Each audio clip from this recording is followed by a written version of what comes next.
Coucou! Aujourd'hui je suis venue pour te parler des lieux à visiter sur Nancy. Après ma vidéo sur les lieux insolites à Paris, ça me semblait logique de vous faire une vidéo sur les lieux à visiter à Nancy, qui est ma ville natale. Je vais essayer de m'éloigner un peu des clichés touristiques pour pouvoir aussi vous intéresser si vous venez de Nancy. Et puis c'est parti!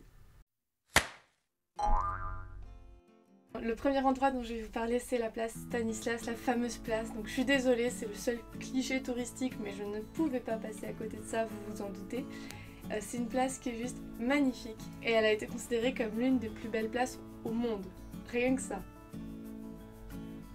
Pour la petite anecdote qui fera le côté insolite, regardez bien par terre et vous verrez que sur une des dalles de la place Stanislas, il y a une petite étoile. En fait, ce qui s'est passé, c'est que avant, la place était ouverte aux voitures, donc les voitures allaient autour, et à un moment donné, ils ont fermé ça pour que ce soit, je pense, plus beau, que ça préserve le lieu, enfin voilà.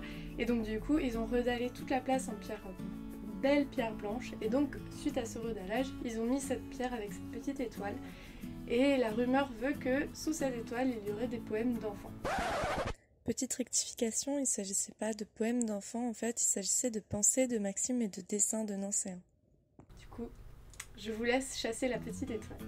Aussi un truc de fou sur la place Stanislas, c'est le son et lumière l'été. Donc le soir, en fait, il va y avoir une projection d'images, de vidéos directement sur la façade de l'hôtel de ville et puis aussi sur la façade de l'opéra et du musée des Beaux-Arts. Et c'est super joli, la musique est top, vraiment, enfin moi je trouve ce son et lumière fabuleux, donc je vous conseille d'y aller. Et pour la petite cerise sur le gâteau, je vous conseille d'aller faire un tour au glacier qui est place Stanislas.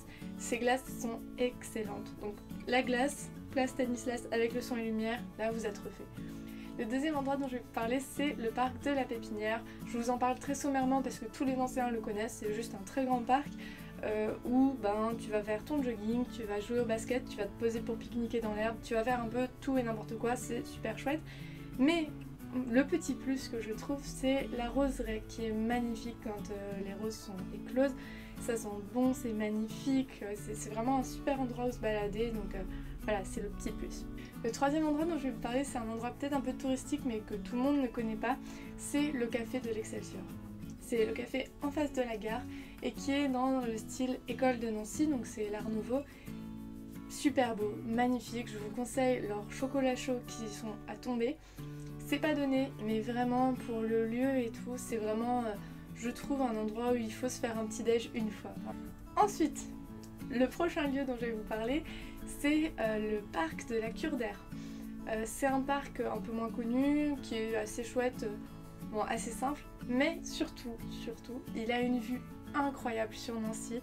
Vous vous baladerez, vous verrez, mais vraiment il a cette vue où on voit tout Nancy d'en haut, c'est vraiment super chouette. Le dernier endroit dont je vais vous parler là, c'est la boutique à thé rue d'Amerval, donc je vous mettrai toutes les adresses et tous les liens en description.